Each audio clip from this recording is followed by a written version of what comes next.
Hello guys, मैं doctor Neeraj Jaswal. आप देख रहे हैं साइंटिफिक आयुर्वेद।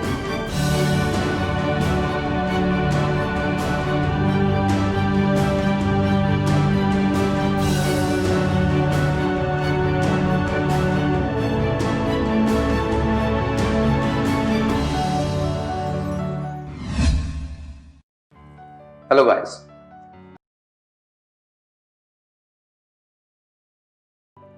अभी बात करते हैं इमोशनल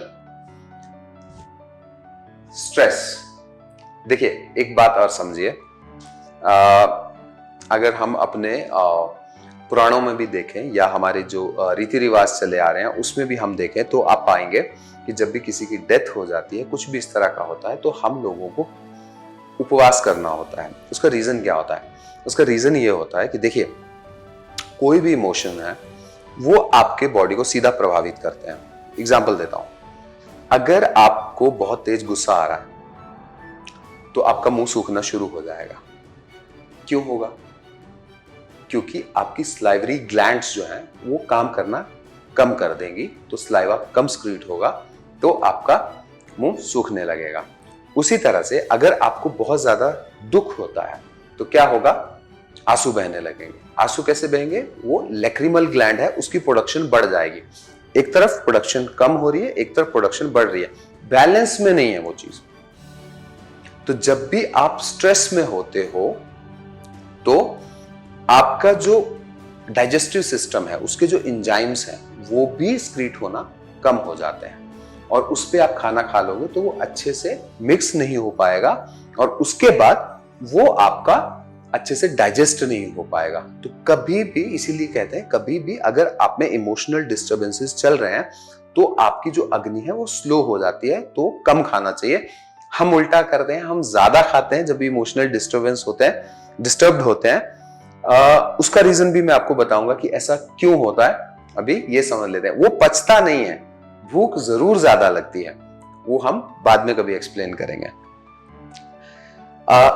अगेन, एंजाइटी, ये भी एक इमोशनल डिसऑर्डर है। तो अगेन वही, आपके जो एंजाइम्स हैं, हार्मोन्स हैं, बॉडी जो है वो एक पीस पे नहीं है, एट पीस पे नहीं है। आपके जो भी एंजाइम्स हैं वो अच्छे से स्क्रीट नहीं हो पा रहे, तो ऐसे लोगों को जो है वो खाना कम खाना चाहिए। ये भी एक बहुत बड़ा रीजन है रूमेटॉइड आर्थराइटिस का। ऐसे लोगों में इस तरह की हिस्ट्री देखी जाती है। Next is insomnia. इंसोम्निया दो तरह का है। एक, जो किसी को बीमारी है वो रात को नहीं सो पाता है, बेचारे को नींद ही नहीं आती है, दैट इज कॉल्ड इंसोम्निया। रात को नहीं सोने को इंसोम्निया कहते हैं, जैसे ये बैठा हुआ। दूसरा, इस तरह का इंसोम्निया होता है, मतलब आप अपने गैजेट्स पे बैठे रहते हो पूरी पूरी रात और फिर आप सोते नहीं हो। इसके ऊपर मैं एक बात बताता हूं, आपकी बॉडी में जितना हीलिंग होती है वो उस टाइम पे होती है जब आप सो रहे होते हो।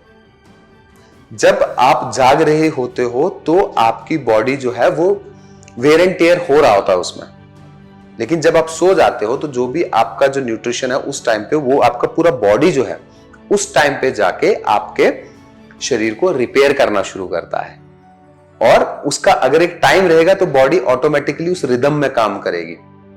अगर आप रात को जागोगे तो आपकी बॉडी उस रिदम पे काम नहीं कर पाएगी। आपको डाइजेशन के बाद, मैंने फिर कहा, डाइजेशन का मतलब सिर्फ पेट के डाइजेशन से नहीं है।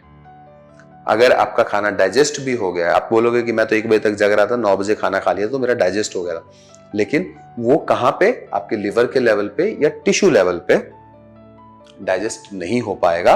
उससे टॉक्सिन्स बनेंगे और उससे आप बीमार पड़ोगे, चाहे वो रूमेटॉइड आर्थराइटिस हो या कोई और बीमारी हो। लास्ट देखेंगे, फिर ये भी नहीं करना है, मतलब आप रात को जाग लिए और दिन में सो लिए। दिन में सोने से कफा बढ़ता है। कोई आदमी भी अगर दिन में सोता है तो उसके बाद उसका सर भारी रहता है, शरीर बहुत लेथार्जिक रहता है, क्योंकि उसके शरीर का कफ बढ़ गया होता है। अगेन आपका फूड अच्छे से डाइजेस्ट नहीं होता है, और बॉडी को यही पता नहीं होता कि मुझे इस टाइम पे काम करना है या रिपेयर करना है। तो यस, डे स्लीप, ऐसे पेशेंट जिनको रूमेटॉइड आर्थराइटिस है, ऐसे पेशेंट को डे स्लीप नहीं करना चाहिए, इससे भी उनको परेशानी होगी। तो ये सब फिजिकल और इमोशनल